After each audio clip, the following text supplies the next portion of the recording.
Hi, welcome to Pauline Interviews. Today I'm interviewing Dr. John Traffas, and we're going to be talking about Ki, which you might have heard it called Chi, Prana. It's got various names, but it all means one thing. It's universal energy. So we're going to also show you later in the show a demonstration of how this works, how Ki works. Thank you very much, Dr. John. I'm going to call you Dr. John. Okay. John is a doctor of chiropractic medicine, and but he is also interested in other things like Ki training, Aikido. Aikido is a martial art, isn't it? That's right. Yeah, and you teach it. You train people. It was in Dallas, Oregon, right? Yes, and McMinnville. And McMinnville too. At the end of the program, we'll give some information so if people want to contact you on either Aikido, Ki training, or the work you do, they will be able to get a hold of you. Okay. So what does Ki, K-I, mean? I think I said something about universal energy, but can you elaborate on that? Yes, well, yeah, it means universal energy that may be directed by the mind. Not contained by the mind, but directed by the mind. And it flows especially well when mind and body are unified, according to certain universal principles, of which the training is what it's all about. Sharing those universal principles and developing them and finding whatever other principles that may be effective for the greater transmission or really just channeling of the energy through.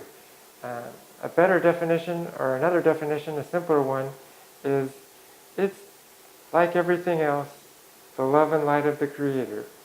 All is one in the love and light of the Creator, and so is Ki. So we can do some amazing things with our mind if we follow or if we move the Ki energy. Yes.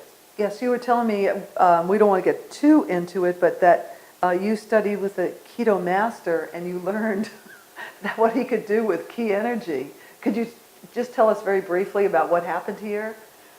Oh, okay, yes. Just quickly. That was, yeah, briefly.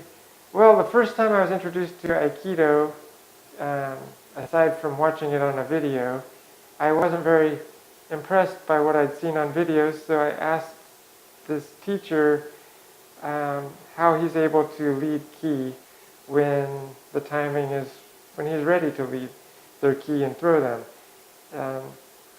And I guess he could tell that I was not really believing that it's possible, so rather than try to explain it, he asked me to stand up and get in my fighting stance and prepare to attack him. I had been training in karate at this time, and so, okay, I thought I could show him that I could score some points, just not actually hit him, but show that I could hit him, and that was my plan. But the plan didn't work out so well because when I stood in front of him, I felt a little slow, too slow. Why do I feel this way? Am I having a stroke? I was thinking. And then at a certain point, I became normal again. But I thought, if he's doing something somehow, I don't want to move at that time. And just as I was thinking that, I noticed him moving a little bit. But he smiled, and suddenly that power I had, or my speed was gone again. You lost your energy. 10% of it, like I was still standing, I was still fine, but I didn't feel like if I had moved, that he could easily counter whatever I was going to do if I tried to move then. So I thought, oh, all this together, and he smiled right when he smiled again and let my energy drain 10%. All of these are clues to give me an idea that maybe he's doing something with your energy? With my energy, so that I couldn't use it in the same degree. So I thought, okay, I'll give it a try. That if I get my energy back again, I'll just move immediately into my attack and see what happens. So I tried that, and my energy was back. I jumped forward, and he stepped out of the way and tapped me on the side of my head. He won again. He won again, even more clearly. Yes. So that was very impressive, and I was shocked. And I asked him, how did he do that? And he said that you have to understand that before your attack can go, first ki flows. Ki is a universal energy that can be directed by the mind. And then mind follows. And then your body can follow. Ki, then mind, then body. Another teacher I have says, ki leads the mind leads the body. That's interesting. Very. And wow, and you can see how you can use it for the good or for the bad. So what are key principles? You talked about key principles. What are Yes. they? There's 4 basic Oh, principles to unify mind and body and allow one to extend ki more strongly. and we're going to show that. Okay. First I'll test with strength to show that he's doing a good job.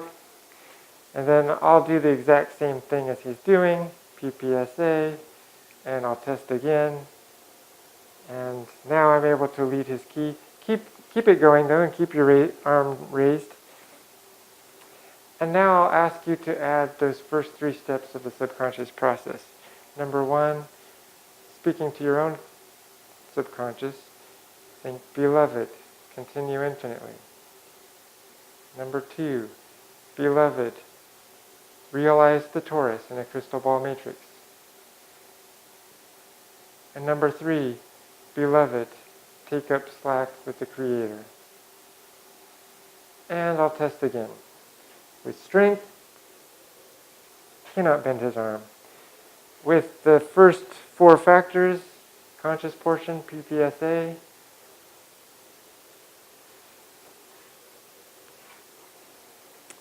this time I'm out of luck. It doesn't matter that I have more experience than Trey in years of training. It matters more that he's using a higher principle. The principles are more important than the experience, unless we're using the same principle. I'm just using PPSA, and he's using 3 of the subconscious steps of the subconscious process. Continue infinitely, realize the torus in a crystal ball matrix, and take up slack with the Creator. If I do those same 3 steps, then it may be different. He adds the 4th step, imagining himself sounding the word Om. It's a magical, sacred sound representing creation. He just adds that, and now my first 3, including take up slack with the Creator, it falls short. So the steps of the subconscious process, thank you, you can rest your arm, you might be getting tired. Thank you. Tell us about the principles. There's 4 principles, keep 1 point. They're discovered, or maybe at least developed by Koichi Tohei, the founder of the Ki Society out of Japan, which is where I got my start and introduction to the key principles and key testing and so forth. Number 1 is keep 1 point. Number 2, oh, by the way, the longer version of it is calm and focus the mind on the 1 point in the lower abdomen. It's 1 point about a hand width below the navel on the surface of the skin when one is standing, and it changes somewhat when you're seated or in different postures. So then there's relax completely is number 2. Number 3 is keep weight underside. It's like calm and focus the weight of every part of your body at its lowest point. And number 4 is extend ki. Oh, okay. Now, didn't we show that when we? We showed extend ki only. Yeah. Oh, okay. There's so much to it. I get a little confused. Interesting. Now, I wanted to interview you on raising your vibrations, but what's the difference between vibrations and ki? It's the same thing, isn't it? Yeah, no? you could say that. The ki is flowing in certain vibrational patterns, and if bringing them up higher, let's say, would be making greater use of your potential than if you keep. Of course, it's important to work from the bottom up. You start with a foundation, you build the house on the foundation.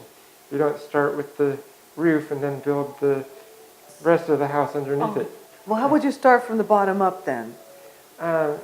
You visualize, well, starting with positive thinking, good posture, staying calm in that posture, then you visualize the love and light of the Creator as a beam of white light flowing up through the earth, through your feet, legs, along your spine, lighting up the energy centers along the way to the crown of your head and out in a circle. This is a way of meditation, calming the mind, silent and producing internal silence so that the ki flows strongly. So when it flows strongly, is that a good way to raise your vibration? It is a very good way. And why would we want to raise our vibration? Isn't everything, like when I watch The Secret, we're magnets. So if we are putting out vibrations on a higher level, won't we attract things on a higher level? Yeah, well, we can certainly transmit love to others when we're operating from a higher vibration. If we're operating from just survival or maybe just focused on ourselves, it doesn't, it's not a good platform for transmitting our love to others, or not even our love, the Creator's love to others. Now, why do we want to transmit the Creator's love to others?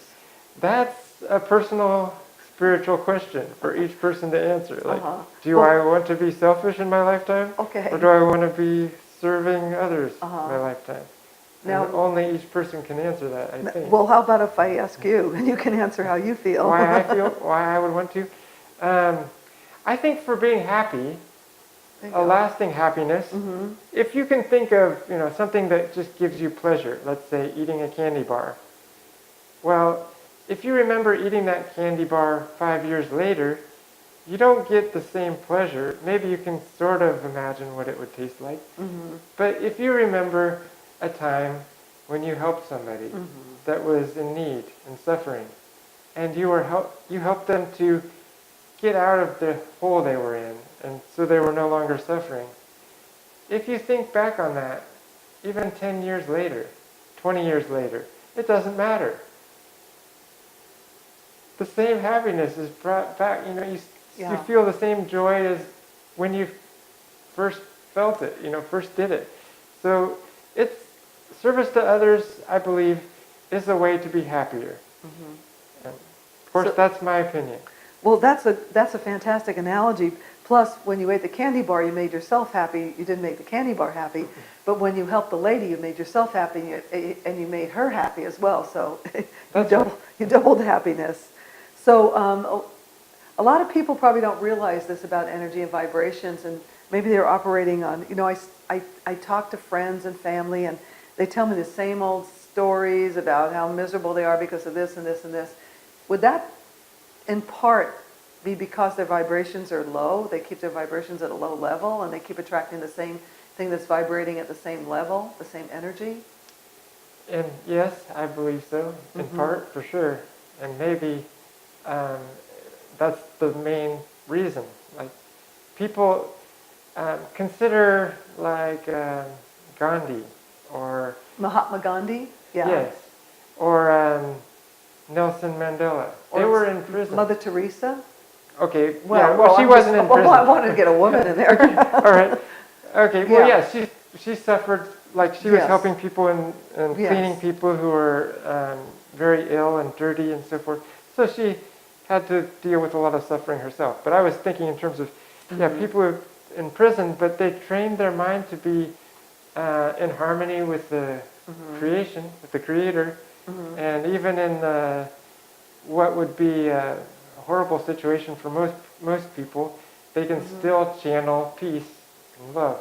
So that's the idea. No matter what your catalyst, those events that happen from the outside, if you're channeling the Creator's love, you can be free and free to be happy. I was thinking about that today. I can't remember. I was thinking about something like an imprisonment or something. But if you can, your mind is so powerful that if you can escape the prison with your mind, So most people don't realize how powerful they really are and how powerful their mind is. Obviously, you're still a young man, and you got to this point. What gave you the impetus to search and discover these things? Well, about ki, it just seemed really cool to me. As a young man, I was thinking, wow, that is amazing, magical abilities. Also, That came because you were studying Aikido, right? That's how you got into it. Well, yeah, other martial art first, but then eventually That's Aikido. what led you into it. That's right. So I guess you could say my interest in martial arts led to other things. Mm-hmm. That often happens. Sometimes people become interested in various phenomena. For example, UFOs. They're interested in UFOs, and upon studying UFOs, maybe they find that they're interested in something, or maybe one thing or another, and pretty soon they're on a spiritual path, and they are surprised at how they got there. Yeah. Well, that's interesting, because there was a young man that you were going to show somewhere in this interview that you did a demonstration with, and he's quite young, and I asked him, I said, wow, you're into this already?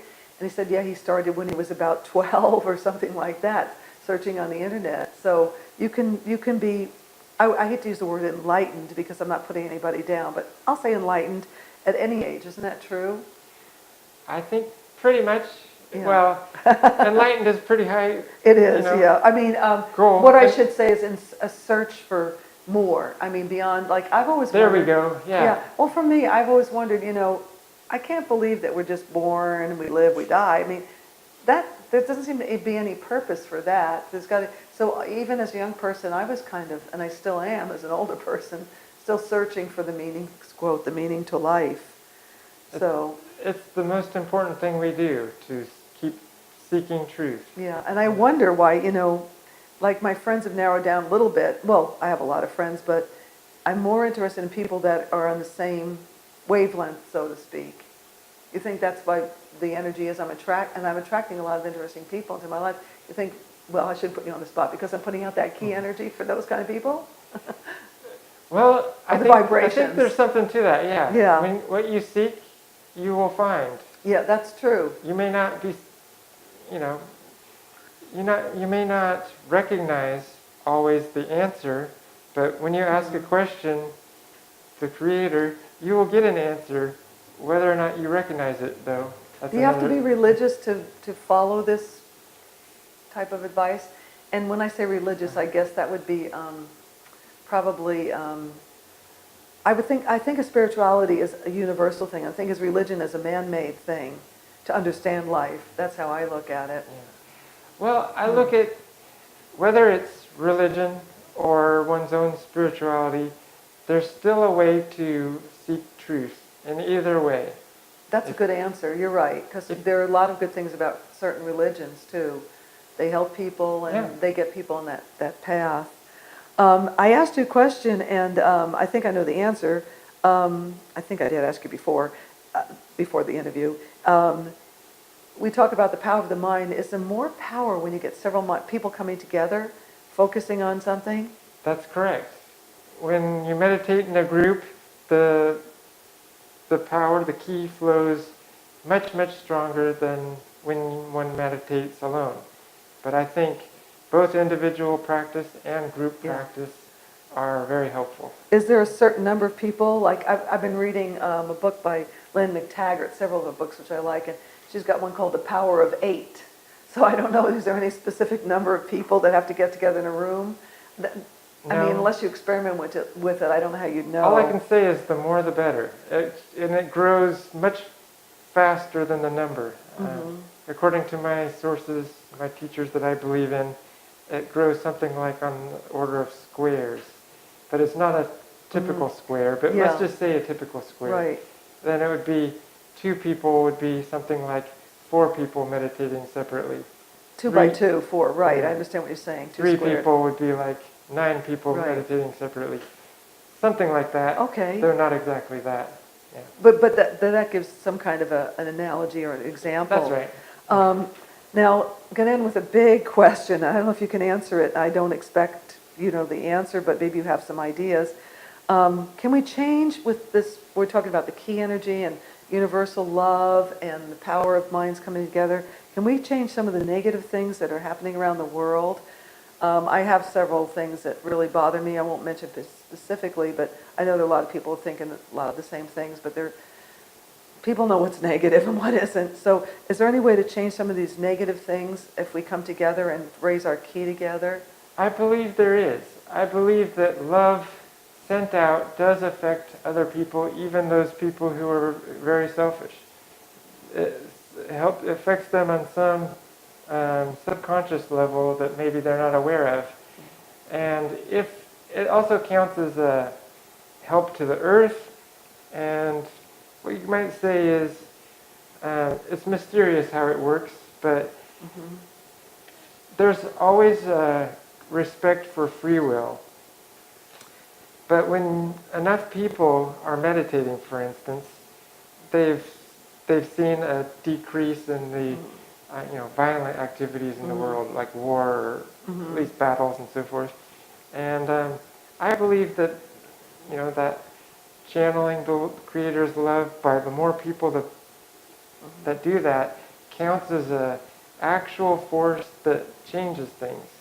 And how it does it is very mysterious. Yeah. Don't ask me that. But it does. I believe it does it. Well, there are scientific studies. Lynn McTaggart, who I mentioned previously, she wrote a book called The Intention Experiment, and it's very interesting, but she does go on, it's very scientific, and they actually did measurements and had people, and she was a journalist, so she wanted proof, so they can actually measure that stuff. It's very interesting.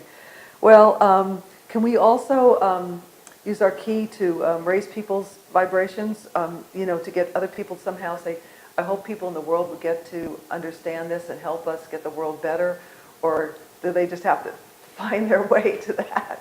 I mean, that's hard. I don't know how you'd answer that question. Well, I'll give it a try. Yes and no.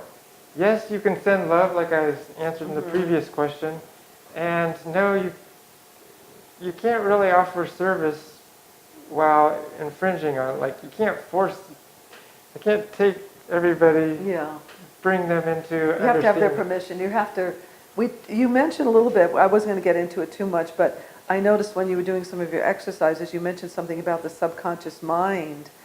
So does a conscious mind ever keep us backward, that we can't advance because there are things in our subconscious that aren't coming to light, and consciously we can't progress?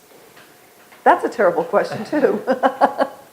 Well, the conscious mind, if we are determined to use every waking moment for our conscious mind, I would say that would be keeping us back. It's a beautiful tool, it's for our use, but we should provide opportunities for some silence to enter in, meditation. And when you do that, you can allow the love of the Creator will come and fill your heart. And when your heart is full, you're just happy. You want to share that with others. You can't really meditate for somebody else, though. So you can only show love in the way that they're willing to receive it. They want some kind of attention, or maybe they want hear some music, or whatever way that you feel like it would be a way of showing love. When sharing enough love, maybe they'll be full enough to consider, wow, that was really nice of you. You didn't have to do that. Why are you doing this for me? I don't see any benefit to you in this. And then they might think, it was just nice. Why don't I do that? And that's a possibility for them to consider. There's no guarantee. And if somebody does something mean to you and you turn around and do something nice for them, then that would wake them up as well, wouldn't it? It's possible. Yeah, it's possible. Not guaranteed, like I said. I just thought of something when you said meditating, and I mentioned the unconscious mind. When you meditate, can you get messages from your unconscious mind to your conscious mind? Ask it questions in meditation. That's a great idea, and yes, you can. So you can tap into your unconscious mind through meditation. Would you advise people to meditate at least a few minutes every day? I would. I do. You do? In my class, Yeah. And I know that when I meditate, I like, I noticed you played music. It had words to it. I like using Steve Halpern. He has, Okay. it's all instrumental, and whatever way helps you meditate, right? Right. So before we leave, can you tell us a little bit about the classes? You teach several classes. We're at Seahorse Cove here in Lafayette, and you teach... Okay. Tuesdays here, 3 o'clock, I teach a class. Thursday morning at 9 a.m., I teach another Qi class. Fridays, I teach Aikido at Open Hand Kempo at 1 o'clock in the afternoon. Where is that? Open Hand Kempo in McMinnville. McMinnville, okay. And then Saturdays, I'm not teaching regularly. Sundays, I'm teaching at Open Hand Kempo a Qi class again at 2 o'clock. Mm-hmm. You called it a Qi instead of a Ki. That's right. Sometimes I say Qi, sometimes It's the same I say, thing. So in other it's a words, surprise. you're teaching energy classes on a Tuesday here at Seahorse Cove in Lafayette at 3 o'clock and at 9 a.m. on Thursdays here. Yeah. And then you're teaching Aikido as well?